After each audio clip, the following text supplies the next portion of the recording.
방송에서 제공하는 투자 정보는 투자 판단에 대한 조언입니다. 방송에서 제공하는 주식의 가치, 가격 상승 및 가격 하락에 대해서는 방송사에서 보장하지 않습니다.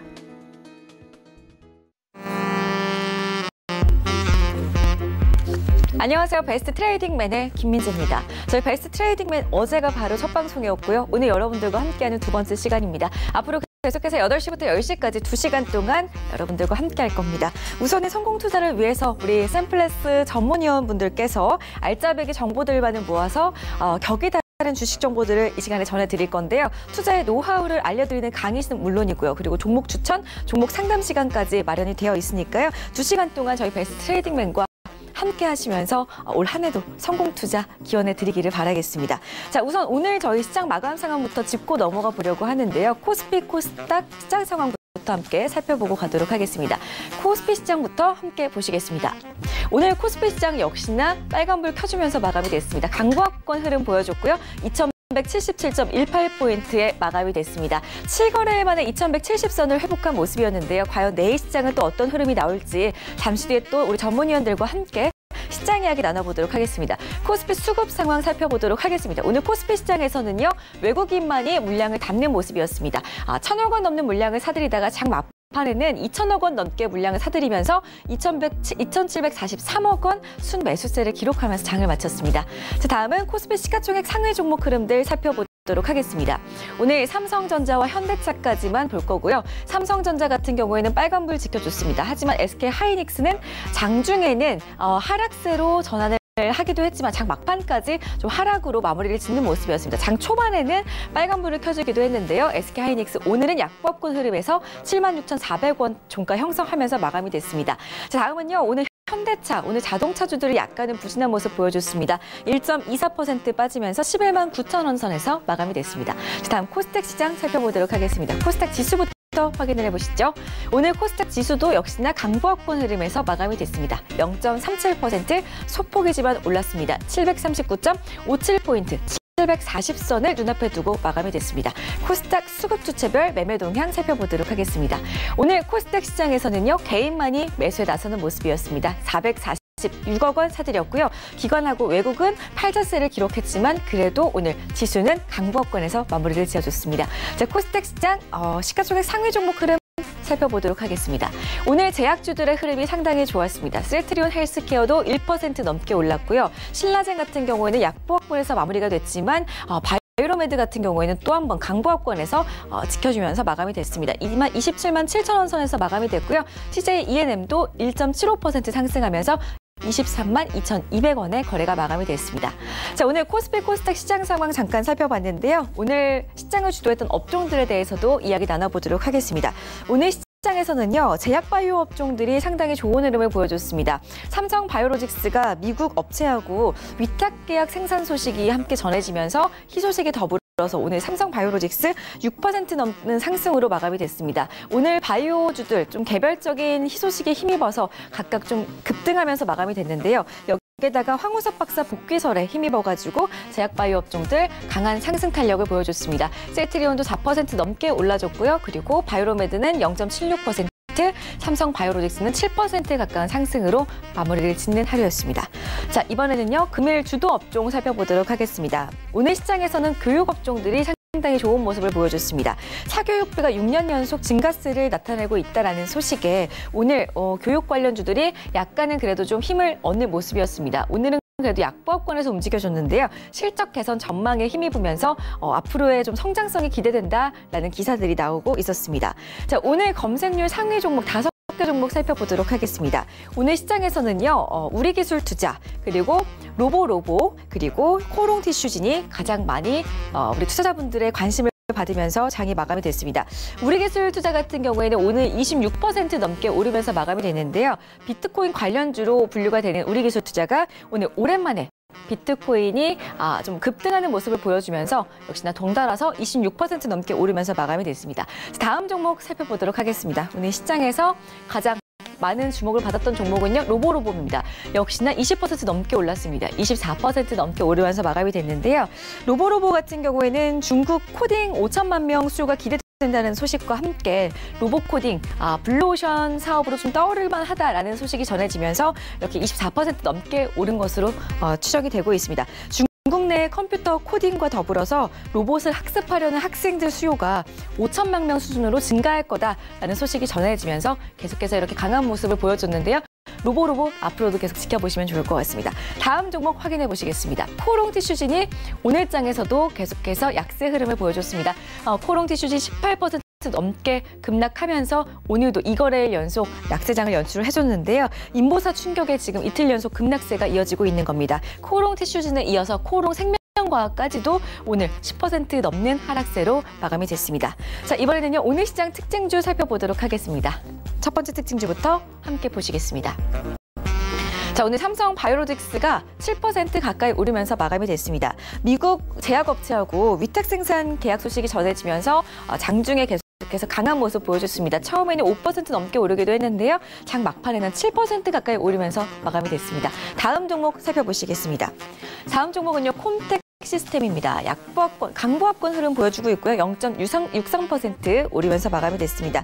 콤텍 시스템이 통신사업 절차 간소화 소식에 이동통신 기대감이 높아지면서 오늘장 시장에서 상승 흐름을 보여줬습니다. 1,605원에서 마감이 됐고요. 다음 종목 살펴보도록 하겠습니다. 자, IA 살펴보시죠. 오늘 3.25% 오르면서 3,180원에서 마감이 됐습니다. 정부가 1조 원 규모의 초대형 자율주행 사업을 추진한다는 소식에 오늘 시장에서 이렇게 강하게 오른 모습입니다. 3% 넘게 올랐습니다. 다음 종목 함께 보시겠습니다. 자, 마지막 종목인데요. 대성파인텍입니다. 미세먼지 관련주로 분류가 되는데요. 오늘 시장에서 종가로는 5% 넘게 마감이 됐지만 장중에는 거의 10% 넘게, 20% 넘게 오르면서 강한 상승 탄력을 보여줬습니다. 미세먼지 저감 인프라 추경 논의 소식에 장중에 상승세를 보여줬는데요. 장 막판에는 매물이 약간의 출회가 되면서 5% 넘는 상승으로 마감이 됐습니다. 자, 이렇게 해서 오늘 시장 상황 함께 살펴봤고요. 저희 오늘 베스트 트레이딩맨들 만나러 가보시기 전에 저희 배트맨에서 제공해드리는 정보는 전문가들의 조언일 뿐 해당 주식의 가치와 수익률은 보장하지 않는다는 점 전해드리도록 하겠습니다. 자, 베스트 트레이딩맨 배트맨들 만나러 저희 지금 가보도록 하겠습니다.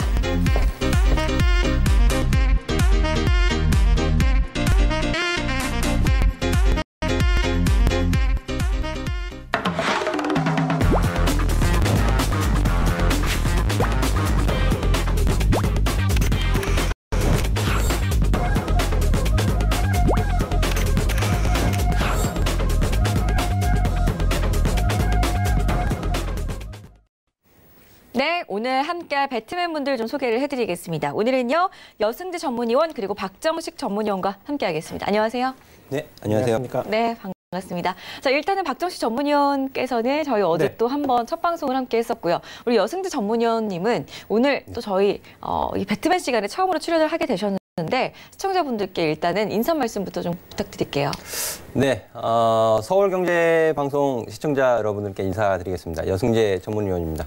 자, 저는 이제 탑다운 방식의 이제 시장을 파악하는 것이 더 중요하다라는 부분을 여타 타 방송에서 굉장히 많이 좀 중요하게 좀 강조를 해드렸고요.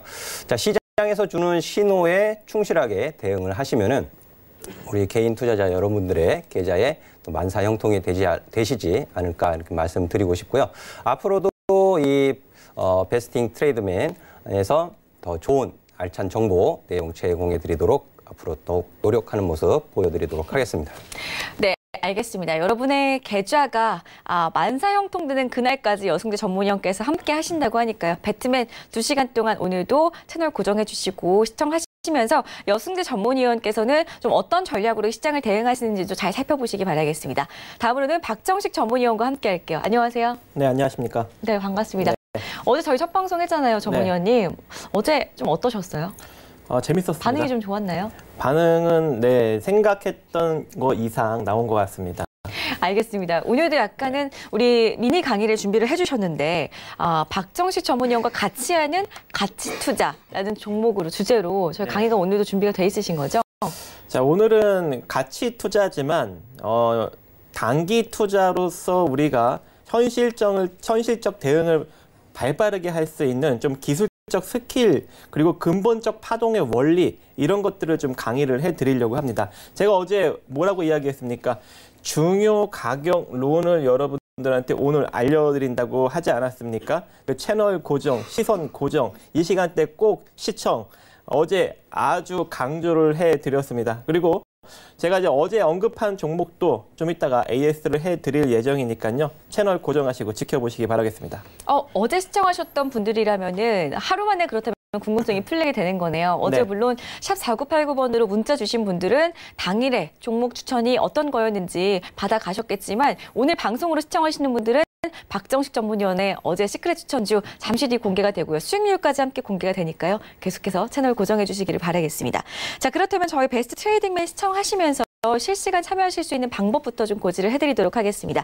전화는 02-3153-2611번, 2612번 두 대의 전화기가 활짝 열려 있고요. 문자는 건당 100원의 정보 이용료가 부과되는 샵 4989번 계속해서 열려 있습니다. 저희 전화 문자 그리고 이용하신다면은 종목 상담 2부에서 이어지는 시간에 여러분들께서 더욱더 빠르게 접수가 가능하니까 지금부터도 계속해서 열려있는 번호 통해서 종목 신청해 보시기 바라겠습니다. 자, 그리고 우리 전문위원분들의 오픈 채팅방 참여 방법도 소개해 드릴게요. 카카오톡 오픈 채팅방 검색창에 샘플러스 여승재 혹은 샘플러스 박정식 오늘 함께하는 전문위원분들의 성함을 검색하신 후에 입장하시면 무료 입장 가능하시고요. 전화하고 문자하고 똑같이 궁금하신 내용들 무료로 언제든지 남겨보실 수 있으니까요. 카카오톡 오픈 채팅방도 많은 활용해 보시기를 바라겠습니다. 자, 우선 저희 배트맨 2부에서 잠시 뒤에 종목 상담과 함께 오늘도 시크릿 추천주 준비가 되어 있습니다. 시크릿 추천주 정보를 저희가 단서만 방송 시간에 제공을 해드리고 있는데요. 혹시라도 그날 시크릿 추천주가 당일에 궁금하신 분들은 역시나 늘 열려있는 번호 샵 4989번으로 문자 주신다면 저희가 당일에 추천 종목 공개해서 발송해 드리고 있으니까요. 이전 또한 참고해 주시기 바라겠습니다. 자, 저희 그럼 본격적으로 이슈앤 투자 전략 시간으로 함께 이어가 볼 건데요. 지금 바로 시작해 보겠습니다.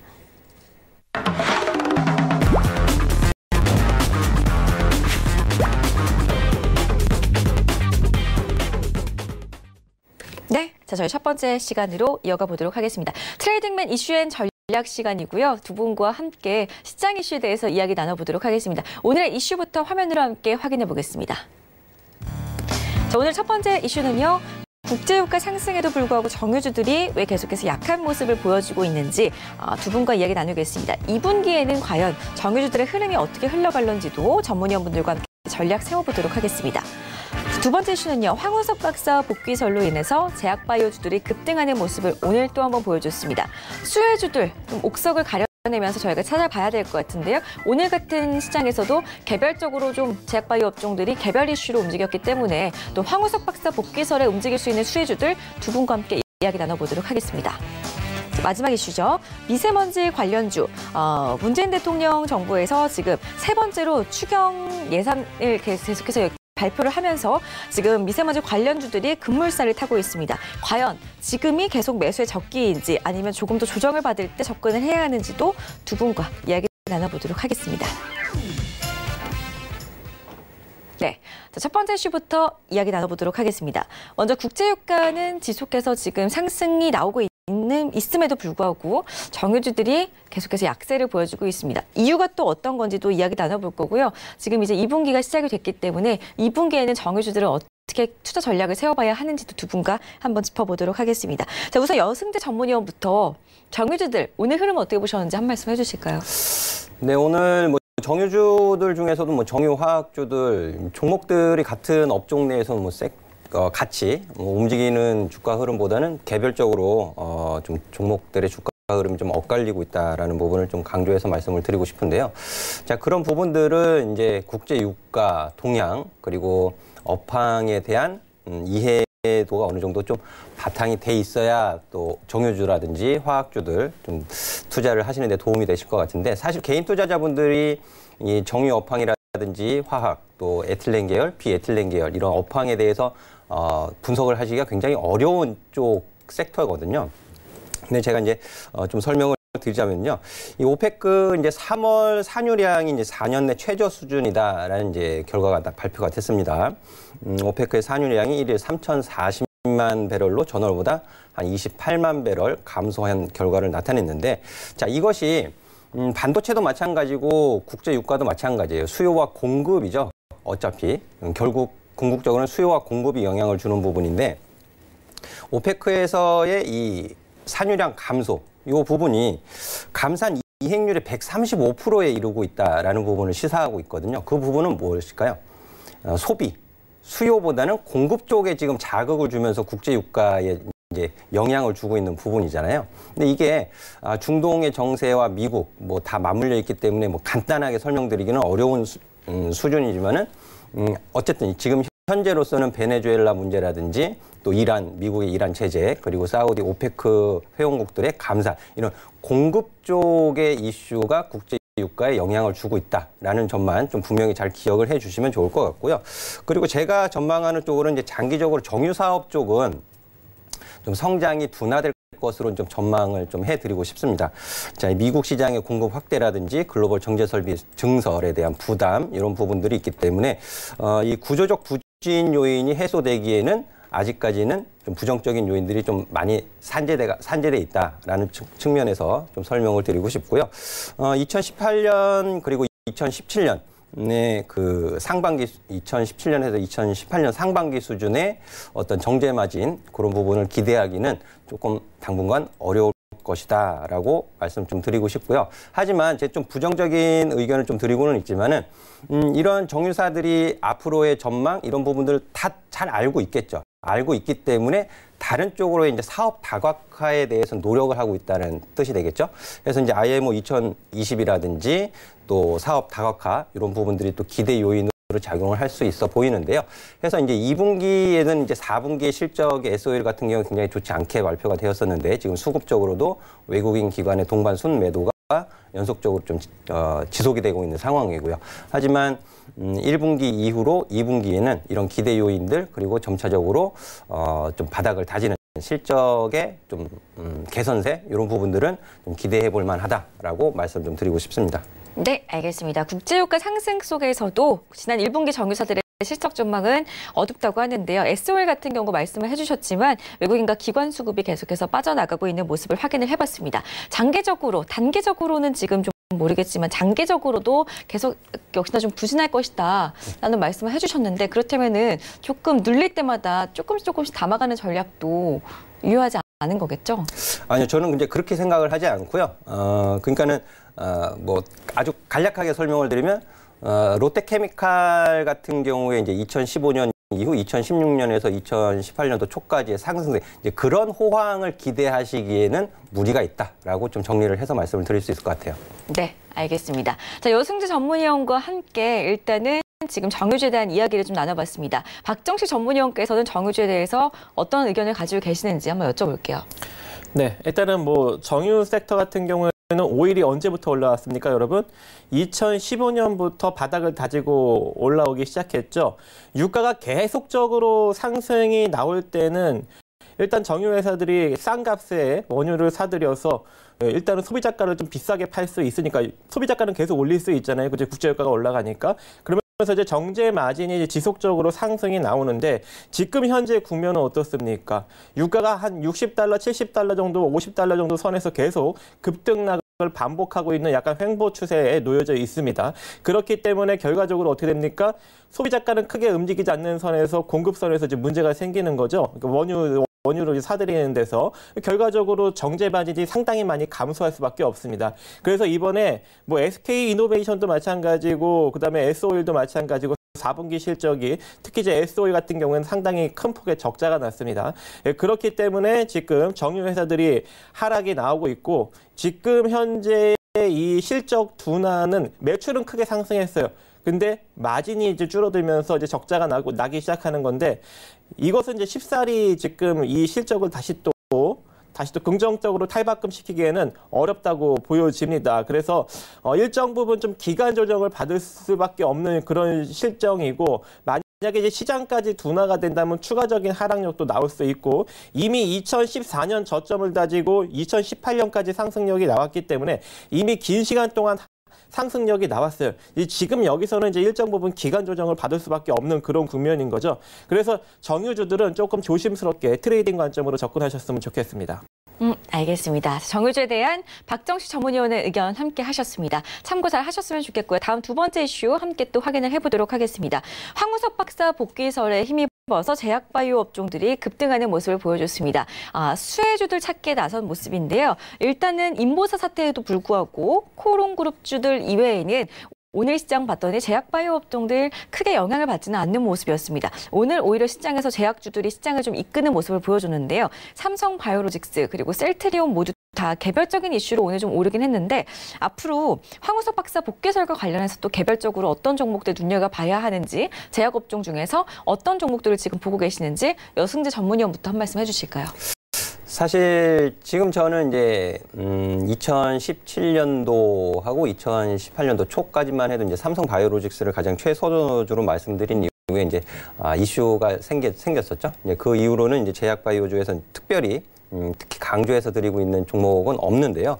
지금 이제 황우석 박사 복귀 이런 수혜주 옥석 가리기 이런 부분들이 이제 간간히 언론에 좀 노출이 되는 것이 보여지고 있는데, 자, 저는 이제 정리해서 말씀을 드리면은 개별 이슈다라고 좀 말씀을 드리고 싶고, 제약 바이오에 미치는 영향은 좀 제한적일 것이다라고 전망을 좀 해드리고 싶습니다. 그리고 뉴스 내용을 좀 살펴보니까는요, 바이오업계 관계자가 황 박사의 이번 귀국으로 국내 줄기세포 연구가 활성화되는 신호탄이 될 것이다. 뭐 이런 발언을 했다라는 부분을 인용을 해서 보도를 하고 있는 것이 보였었는데, 저는 개인적으로 이래요. 그 바이오업계 관계자가 누구인지도 모를 뿐더러 누구인지 모르는 사람 말을 믿고 투자를 하는 것은 굉장한 리스크를 짊어지고 투자를 하는 결과를 초래할 수가 있겠죠. 해서 뉴스에 너무 빠져들지 않으셨으면 더 좋겠다라는 말씀을 드리고 싶고요. 그리고 이제 줄기세포 관련된 부분들, 이런 부분들은 이제 현실을 좀 말씀을 드려보고 싶은데요. 줄기세포 치료제가 이제 2014년 이후 판매 허가가 지금 전무한 상태입니다. 이제 얼마 전에 파미셀 같은 경우에 반려 그런 이슈가 생기면서 주가의 급락을 초래하는 그런 흐름도 나타났었던 것을 기억하실 텐데요. 2014년도 이제 코아스템 누게릭병에 쓰이는 줄기세포 치료제 뉴로타나죠. 이 판매 허가를 받은 것을 끝으로 새롭게 판매 허가 받은 줄기세포 치료제가 이제 전무한 상태가 현실인데, 자, 우리나라 바이오 기술력이 떨어지는 것이 아니고 내부적인 문제가 있는 부분이죠. 일본에 비해서도 이 업계, 줄기세포 치료제라든지 바이오 업계에 있는 사람들은 업계 관련자들이 좀 열악한 환경이다. 라는 부분을 토로하는 것이 많이 눈에 보이는데, 이 기술평가 부분에서 결코 실력이 없는 것은 아닙니다. 미국 기준 대비해서 한 86.9% 수준으로 높은 기술력을 보유하고 있는 것은 사실이거든요. 하지만 이 조건부 판매 허가 제도가 좀 무용지물이 되는 거 아니냐 이런 우려감이 있는데, 최근에 이제 첨단 재생 바이오 의약품법 이것이 이제 보건복지위 통과 이슈가 있었죠. 하지만 최근에는 좀 시들해진 것을 좀 확인도 하실 수 있을 것 같은데요. 앞으로 이제 본안에 이제 상정이 되는지 이런 부분들까지 좀 확인을 해 보실 필요가 있겠고요. 또 이 강스텐 바이오텍이라든지 또 메디포스트 이런 기업들의 가지고 있는 모멘텀 이런 부분들도 한번 관심 가지고 보시면은 또 기술적인 트레이딩 구간을 충분히 또 제공될 수 있지 않겠는가 이렇게 말씀을 드리고 싶습니다. 네, 알겠습니다. 제약업종 중에 한 두 가지 종목 꼽아주셨네요. 메디포스트와 강스텐 바이오텍 눈여겨보자라고 하셨는데요. 일단은 전략, 좀 가격 전략 세우고 싶으신 분들은 혹은 보유하신 분들 역시나 저희가 2부에서 상담 함께 하고 있으니까요. 샵 4989 혹은 023153의 2611번, 2612번 그리고 우리 두 전문위원분의 카카오톡 오픈 채팅만 활용하셔가지고 지금부터 궁금한 내용들 남겨주셔도 좋을 것 같습니다. 다음으로는 박정식 전문위원께서는 황우석 박사 관련해가지고 살펴볼 만한 제약업종, 좀 수혜를 볼 만한 업종들 어떤 거 있는지 생각을 해보셨나요? 제가 보니까 네. 좀 잡을 만한 게 없더라고요. 네, 그래서 그러면은 지금 그거와는 좀 반대로 제약업종들 그냥 황우석 박사 복귀와는 반대로 그냥 제약업종들만 살펴봐야 되는 건가요? 제약 바이오 섹터 같은 경우는 저는 별로 좋아하지 않습니다. 왜냐하면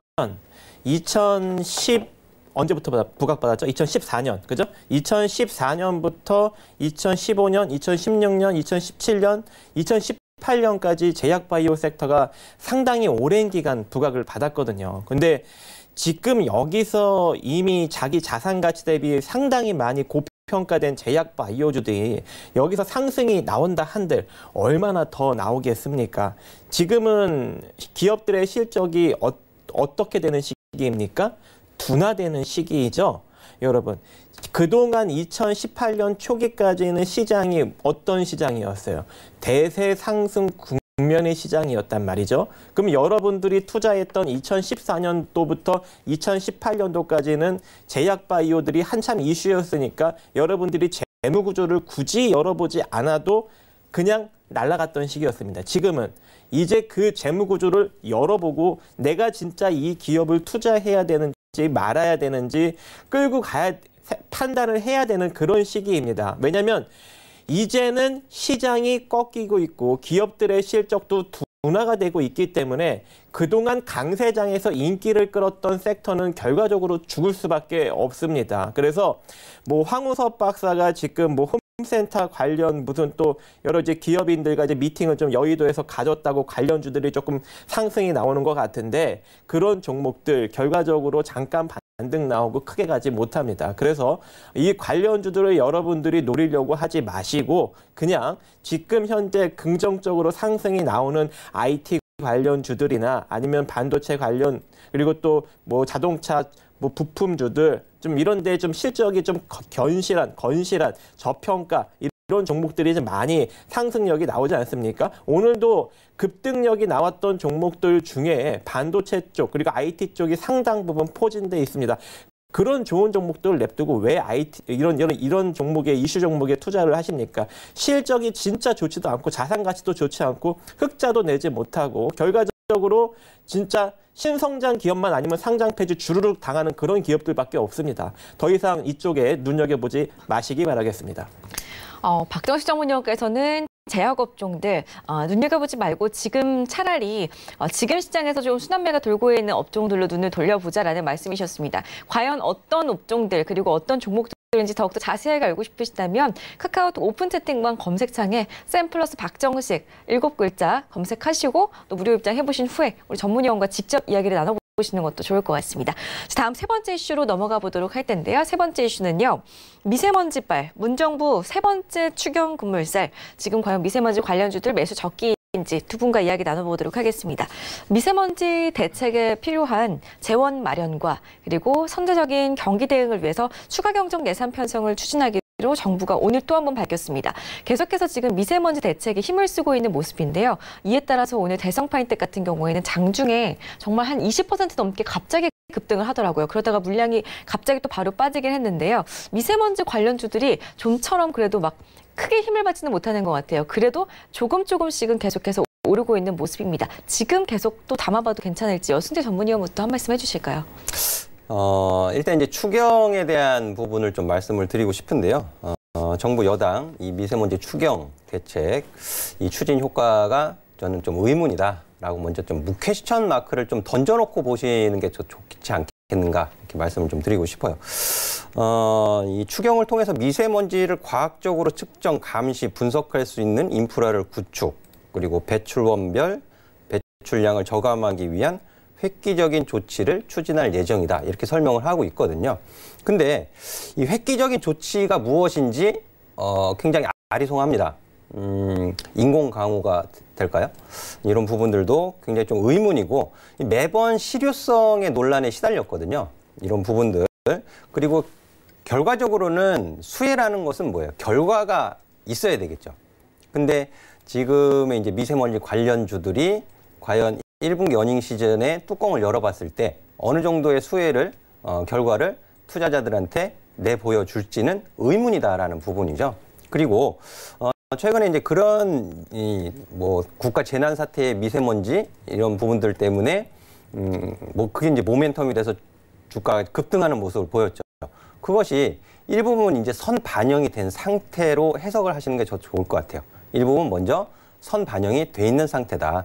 선 반영이 돼 있는 상태에서 그 주가 수준에 걸맞는 어떤 결과물, 실적이라는 결과물을 보여주지 못했을 시에는 어떻게 될 것 같아요? 다시 원위치로 되돌아 내려올 가능성이 매우 높겠죠. 따라서 제가 말씀드리고 싶은 것은 일부 선반영돼 있는 상태이기 때문에 기술적인 대응이 필요한 시기이지 또 작정하고 또 투자의 개념으로 또 비중을 20%, 30%, 40% 이렇게 들어가시는 무모한 투자는 좀 가급적 자제하시는 것이 좋지 않겠는가 라는 설명 좀 드리고 싶습니다. 알겠습니다. 일단은 미세먼지 관련해서 아직 정부에서 실질적으로 나온 자세한 대책은 없기 때문에 역시나 테마주의 성향이죠. 기대감으로 올라갔기 때문에 미세먼지주들 결과가 실망적일 때는 또 매물이 출회될 수 있을 거다라는 말씀을 해주셨습니다. 기술적인 대응으로만 대응하되 적극적인 매수는 자제하자라는 말씀이셨는데요. 그렇다면 박정식 전문위원께서는 미세먼지 관련주들 좀 어떻게 보시는지 보수적으로 마찬가지로 보고 계신가요? 좀 선별적으로 접근해야 되지 않을까라고 생각을 합니다. 선별적으로 그러면 좀 그중에 어떤 종목들을 볼까요? 일단은 대다수의 종목들이 상승이 나왔어요. 뭐 KM, 뭐 KC 코트렐, 뭐 크린앤사이언스, 뭐 웰크론, 그다음에 이제 뭐 다양한 종목, 오텍, 신일산업 막 이런 종목들이 상당히 제가 차트를 띄웠는데 제가 띄우진 않았는데 어쨌든 지금 보세요. 신일산업 하나만 보더라도 엄청나게 상승력이 나오지 않았습니까? 거의 대다수의 종목들이 이미 1개월 전 3개월 전부터 상승력이 강하게 나왔습니다. 근데 이 기업들이 상승력이 나오기 전에는 상당히 견실하고 저평가이고 막 그런 기업들이었어요. 근데 이번 기회에 자기 자산가치 이상 이제 올라오는 그런 시기를 만든 겁니다, 여러분. 그러니까 어떤 종목이든 때가 되면은 자기 자산가치 이상 부각받는 시기가 이렇게 딱 도래해요. 신일산업이 선풍기 만들고 있었는데 언제 공기청정기로 부각받아서 이렇게 올라올 줄 알았습니까, 여러분? 그죠? 그래서 언제나 좀 때를 기다리는 그런 투자를 여러분들이 했으면 좋겠어요. 지금 이 위치에서 여러분들이 접근하시면 어떤 투자만 되는 겁니까? 그냥 기술적 투자밖에 안 되는 거예요. 왜? 여기서 만약에 내려가 버리면 언제 올라올 줄 알아. 그죠? 그렇기 때문에 지금 현재 이 미세먼지 관련 주들은 여러분들이 조금 좀 선별적으로 노리셔야 될 것 같고, 여러분들이 좀 투자를 한다는 접근하에 접근할 종목은 제가 뭐 하나 찍어드린다면 뭐 롯데하이마트 정도가 되지 않을까라고 생각을 합니다. 자, 롯데하이마트를 차트라 보면은 상당히 낮게 형성돼 있죠. 롯데하이마트는 왜 부각받고 있어요? 공기청정기를 파니까, 그죠? 전자제품을 파니까. 그래서 LG전자도 좀 부각을 받고 있고, LG전자도 저평가죠. 근데 LG전자보다 더 저평가가 롯데하이마트입니다. 롯데하이마트고, 현재 이 롯데하이마트 같은 경우는 얼마나 저평가입니까? 밑으로 쭉 내려보면 원래 이거는 좀 히든 종목으로 오픈을 해야 되는데 2조짜리죠. 2조. 그죠? 2조짜리인데 지금 현재 시가총액이 1조 2천억. 그죠? 상당히 저평가죠. 그래서 이런 종목들을 여러분들이 좀 투자의 관점으로 평단을 좀 낮춰 나가면서 끌고 가신다면 때가 되면 또 상당히 또 올라올 수 있는 그런 국면이 되지 않을까 생각을 합니다. 알겠습니다. 미세먼지 관련주 눌린 종목들 중에 좀 이슈에 따른 기술적 반등력을 감안해가지고 선별적으로 접근을 해보자라는 박정식 전문위원의 의견이었습니다. 과연 어떤 종목을 좀 직접적으로 선택을 해가야 하는지 궁금하신 분들은 또 개인적으로 무료 톡방 찾아가시면 도움 받아가실 수 있으니까요. 잘 참고하시기 바라겠습니다. 다음 순서는요. 두 전문위원의 노하우가 담긴 강의를 들어보는 시간 함께하도록 하겠습니다. 여승재 전문위원의 강의부터 함께하시겠습니다.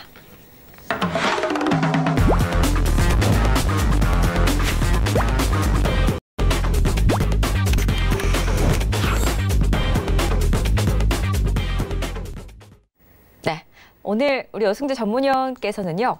여승재 투자 만사형통이라는 큰 주제로 이제 시청자분들께 매일매일 이 시간에 매주 이 시간에 나오셔가지고 이제 많은 강의를 해주실 건데요. 일단 오늘 주제가 어떻게 되는지부터 소개를 해주셔야 될 것 같아요. 배트맨에서 처음으로 강의해 주시는 거기 때문에 주제부터 좀 여쭤볼까요?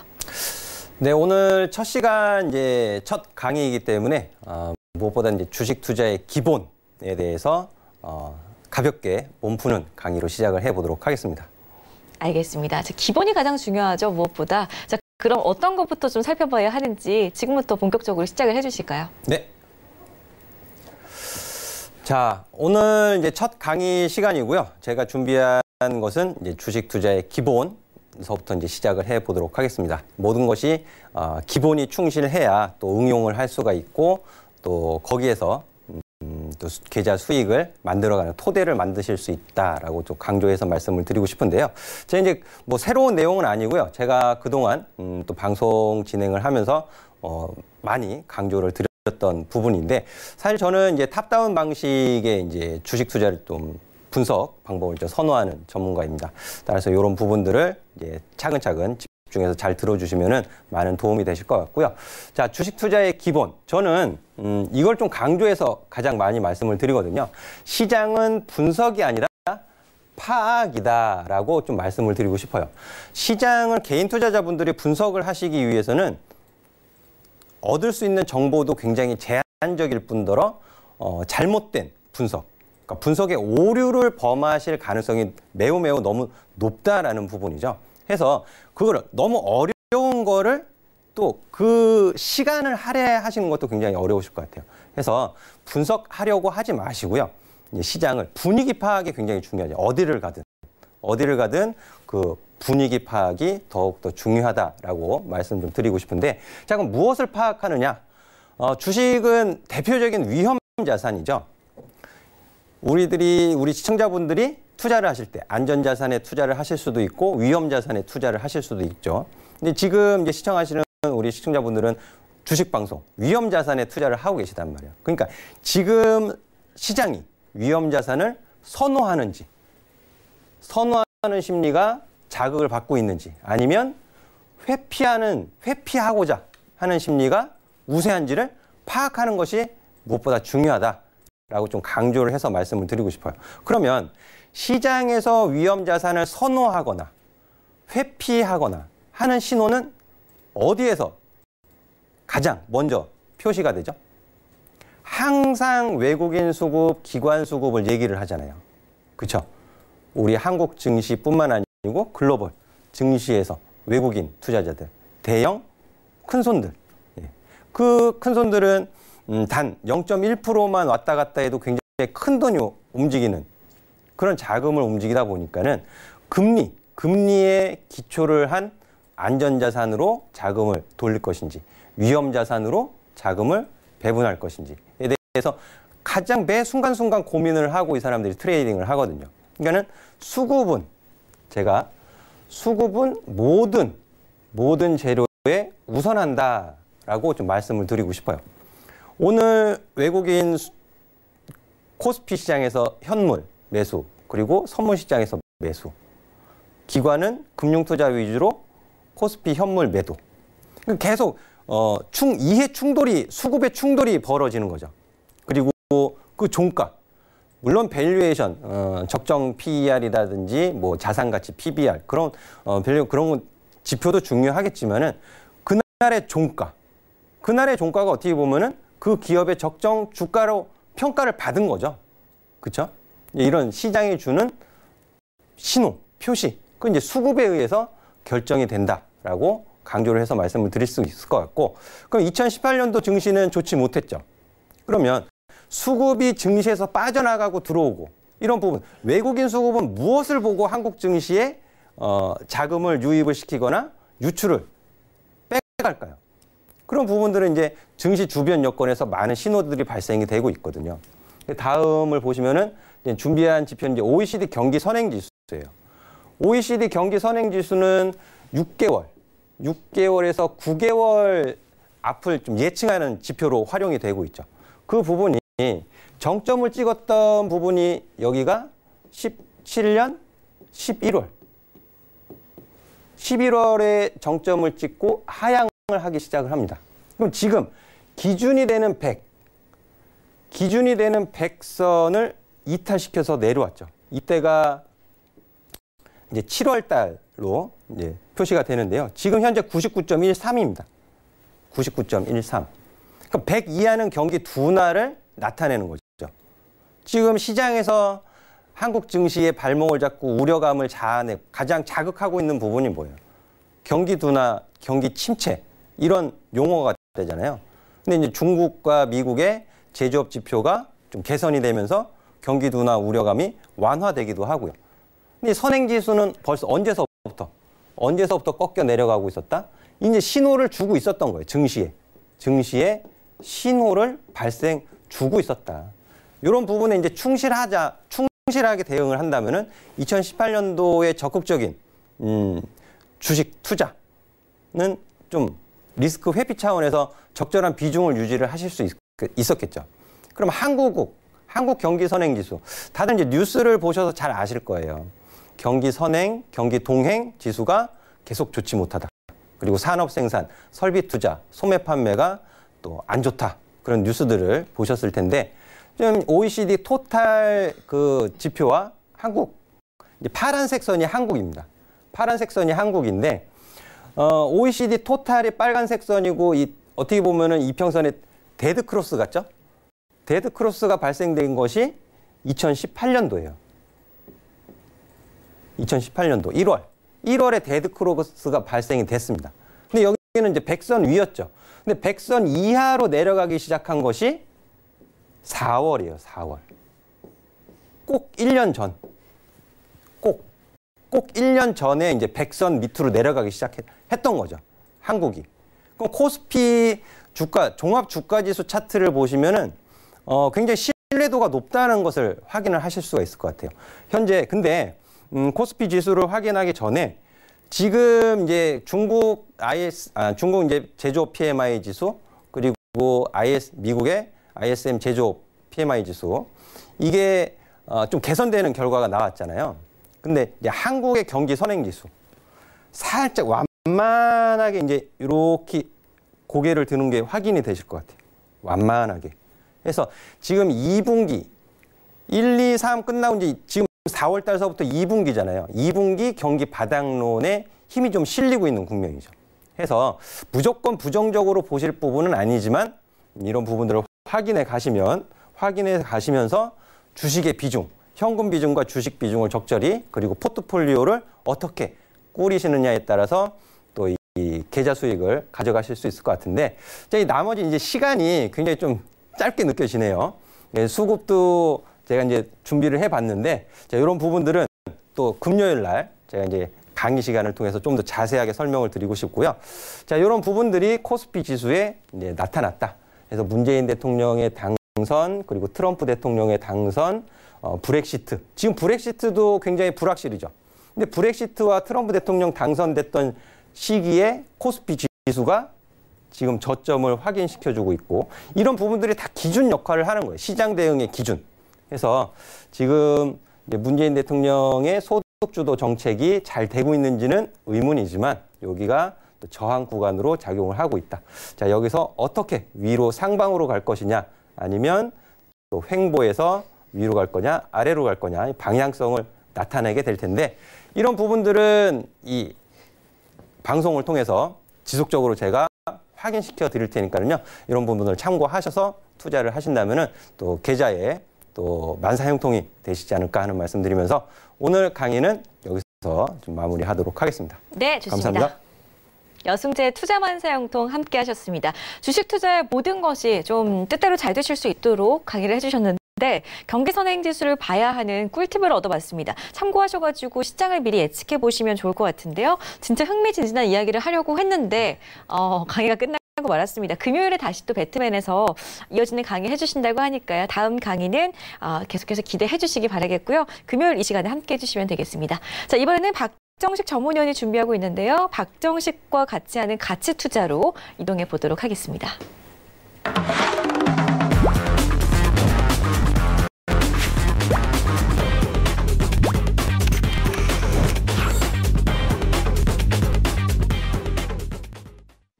네, 오늘은 가치 투자보다는 일단은 가격론에 대해서 말씀을 해주신다고 오프닝 때 시청자분들께 전해드렸는데요. 박정식 전문위원께서 오늘 어떤 가격론을 여러분들께 전해드릴지 본격적으로 시작을 해보도록 하겠습니다. 자, 안녕하십니까 여러분. 자, 오늘 제가 여러분들한테 중요 가격론에 대해서 언급을 드린다고 했습니다. 파동의 가장 근본입니다. 중요 가격론이라고 제가 이름 붙였습니다. 그러니까 뭐 찾아보려고 하지 마십시오. 박정식의 이론입니다. 이게 가장 근본적인 이론인데 많은 사람들이 인식을 제대로 못하고 있어요. 그래서 제가 여러분들한테 그것을 한번 간단하게 예시를 들면서 인식을 시켜드리려고 할 테니까 여러분들 이번 기회에 파동의 근본 원리를 한번 배워보시기 바라겠습니다. 자, 한번 보도록 하겠습니다. 자, 중요 가격론. 투자자들이 인식할 수 있는 일정 부분 고정된 가격이 뭡니까? 중요 가격론입니다.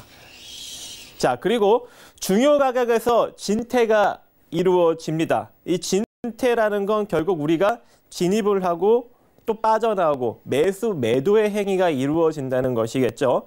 그래서 이러한 중요 가격은 결과적으로 뭐가 됩니까? 시가가 될 수도 있고 고가가 될 수 있고 저가가 될 수도 있고 종가, 중간가, 평균가, 비율가, 표준편차가 다양한 가격들이 될 수가 있습니다. 여러분들이 인식하고 많이 사용하는 가격이라면 그게 전부 다 뭡니까? 중요 가격이 되는 겁니다. 그래서 이러한 중요 가격들에서 우리는 매수와 매도의 행위를 하고 이러한 중요 가격에서 어떤 행위가 이루어지냐면 어떤 파동의 흐름이 이루어지냐면 지지와 저항 또는 돌파와 이탈에 따른 되돌림이 발생이 됩니다. 그래서 중요 가격론은 중요 가격에서의 지지, 저항 그리고 중요 가격에서의 돌파, 이탈에 따른 되돌림이 나온다는 이론입니다. 그래서 이거 누구나 다 아는 거 아닙니까? 라고 이야기할 수 있는데 많은 사람들이 이걸 제대로 활용하지 않고 있습니다. 이것은 선물 매매에서도 활용할 수 있고 주식 매매에서도 활용할 수 있는 가장 근본적인 파동의 원리입니다. 자, 제가 간단하게 사례를 하나 보여드리겠습니다. 단순히 중요 가격론을 통해서 캔들로만 갖고도 매매를 할 수가 있습니다. 예, 캔들로만 갖고도 매매를 할 수 있는데 캔들로만 딱 하면은 또 여러분들이 오후하고 제대로 또 인식을 못할 수 있기 때문에 제가 그냥 요 22동 평균선을 중요 가격이라고 인식하고 어떻게 대응하는지 한번 보도록 하겠습니다. 펜을 한번 갖고 제가 한번 표시를 할게요. 제가 갖고 있는 거 소리가 나니까. 자, 여기 한번 보도록 하겠습니다. 자, 여기 끝에서 어떻게 됩니까? 22동 평균선을 캔들이 시가로 내려섰습니다. 시가로 내려서니 어떻게 됩니까? 고가로 딱 22평선까지 딱 찍고 그대로 주가는 하락을 합니다. 또 주가가 다시 또 올라와요. 올라오는데 22평선에 또 저항을 또 받죠. 그리고 내려갑니다. 그리고 여기서 어떻게 됩니까? 돌파가 나온 후, 종가로 돌파가 나온 후 다시 22동 평균선까지 되돌림을 준 후 이탈이 나오니 다시 또 되돌림을 주고 또 시가로 또 근접해서 또 이탈이 나오니 또 어떻게 됩니까? 여기서 또 되돌림을 줍니다. 자, 그럼 우리는 어디서만 대응하면 돼요? 22평선에서만 대응을 하면 됩니다. 그러면은 만약에 여기서 캔들이 돌파가 되고 다시 22동 평균선까지 내려왔을 때 만약에 여기서 매수를 한다면 어떻게 되는 겁니까? 다시 22동 평균선 밑으로 종가나 시가가 이탈되기 전까지 홀딩만 하면 되는 겁니다. 근데 내려왔어요? 안 내려왔죠? 그럼 그대로 수익 실현. 자, 수익 실현하고 있는데 안 팔고 있었어. 근데 얘가 22동 평균선으로 캔들의 종가가 어떻게 돼요? 이탈 완성이 됐죠. 그럼 그 다음 캔들에서 정확하게 어떻게 돼요? 22동 평균선까지 고가로 딱 되돌림을 주죠. 그럼 여기서 뭘 해야 돼요? 매도를 하는 겁니다. 매우 간단하죠. 이게 중요 가격론에서 뭐예요? 돌파, 이탈에 따른 되돌림을 활용한 매매법입니다. 여러분, 이게 선물에서도 되는 것이고 이렇게 주식에서도 되는 것이에요. 그리고 제가 아까 말했죠. 캔들의 중심이 중요 가격이 될 수도 있고 고가가 될 수도 있고 저가가 될 수도 있고 또는 시가가 될 수도 있고 또는 종가가 될 수도 잘못했네. 여기가 시가가 될 수도 있고 종가가 될 수도 있고 이렇게 되지 않습니까? 우리는 이런 22동 평균선을 활용하지도 않고 단순히 캔들만 보고도 충분히 매매가 가능합니다. 제가 나중에 또 때가 되면 또 그것도 제가 여러분들한테 설명을 드리도록 하겠습니다. 자, 일목균형표 기준선을 기준으로도 여러분들이 매매를 충분히 이거 하나만 갖고도 매매할 수 있습니다. 잘 보십시오. 자, 여기서 우리가 만약에 이 기준선에서 진입을 했어요. 근데 어디서 이탈 완성이 됐습니까? 자, 여기서 이탈 완성이 됐죠. 그러니 어떻게 됩니까? 그 다음날 바로 기준선 자리까지 되돌림이 들어오면서 빠져나갈 수 있는 기회를 줍니다. 자, 그리고 여기서 뭡니까? 돌파 완성이 됐죠. 그럼 어떻게 해요? 여기서 또 딱 정확하게 꼬리로 내려오면서 매수 진입을 기회를 줍니다. 자, 그리고 또 여기서 이탈 완성이 나오니 그 다음 또 꼬리로 빠져나올 수 있는 기회를 주고 그 다음에 쭉 내려갔죠. 그리고 다시 또 돌파 완성이 나왔는데 이탈 완성이 나오니 되돌림을 주면서 빠져나올 수 있는 기회를 주고 자, 여기서는 저항을 받았는데 시가로 올라타니 어떻게 돼요? 꼬리로 진입할 수 있는 기회를 주면서 상승이 나오고 상승이 나오는 척하다가 다시 지지받고 상승이 나오는 이봐요. 우리가 딱 기준선만 대응해도 뭐예요? 본절 아니면 수익 아닙니까? 그죠? 본절 아니면 수익. 자, 여기서도 만약에 이탈 완성이 됐어요. 어떻게 돼요? 그 다음날 꼬리로 이렇게 근접하게 빠져나올 수 있는 기회를 주고 그래서 우리는 이런 근본적인 파동의 원리를 이용을 하면 절대 우리가 기술적으로 손실을 크게 볼 수가 없습니다. 만약에 손실을 좀 본다 하더라도 조금 되돌림이 좀 덜 들어와서 한 1, 2% 정도 마이너스 나는 거? 그 정도밖에 안 되는 거예요. 그래서 여러분들이 이것만 잘하면은 절대 손실을 볼 수가 없습니다. 자, 지금 혹시 시간이 다 됐나요? 지금 이거 중요한 건데 왜냐면 이게 이제 여러분들한테 제가 이제 퀴즈를 낼 거예요. 근데 이거를 좀 해야 되는데 시간이 다 돼갖고 어쩔 수 없이 여기서 마치고 제가 목요일 날 이어서 여러분들한테 퀴즈를 내도록 하겠습니다. 이걸 꼭 배워야 되거든요. 그래서 제가 이거는 목요일 날 진행하도록 하겠습니다. 감사합니다. 알겠습니다. 박정식과 같이 하는 가치 투자 시간 함께 해보셨습니다. 오늘은 현실적으로 좀 대응하실 수 있는 박정식 전문위원의 중요 가경론에 대해서 이야기 나눠봤는데요. 근본적인 파동 원리까지 저희가 소개를 해드렸으니까요. 참고하시면 좋을 것 같습니다. 다음 시간에는 상승 캔들 사례 계속해서 배워가실 수 있으니까요. 박정식 전문위원은 이번 주 목요일에 또 한번 여러분들 찾아갑니다. 배트맨 계속해서 많이 시청해 주시기 바라겠습니다. 자, 오늘 우선 1부는 시간 관계상 여기서 마무리 짓고요. 2부에 다시 돌아올 건데요. 그래도 여기서 인사 먼저 좀 나누겠습니다. 오늘 말씀 고맙습니다. 자, 저희 우선 1부에서 여러 가지 내용들 시장 이슈부터 미니 강의까지 함께 하셨고요. 2부에서는 종목 상담 그리고 종목 추천 시간으로 돌아옵니다. 계속해서 전화 문자 그리고 전문위원분들의 개인 톡방 함께 하셔가지고 상담 남겨보시기 바라겠고요. 박정식 전문위원, 여승재 전문위원과 2부로 다시 돌아오겠습니다. 시청해주신 여러분 고맙습니다.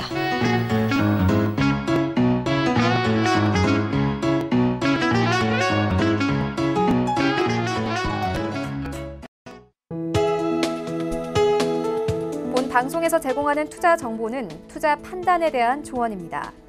방송에서 제공하는 주식의 가치, 가격 상승 및 가격 하락에 대해서는 방송사에서 보장하지 않습니다.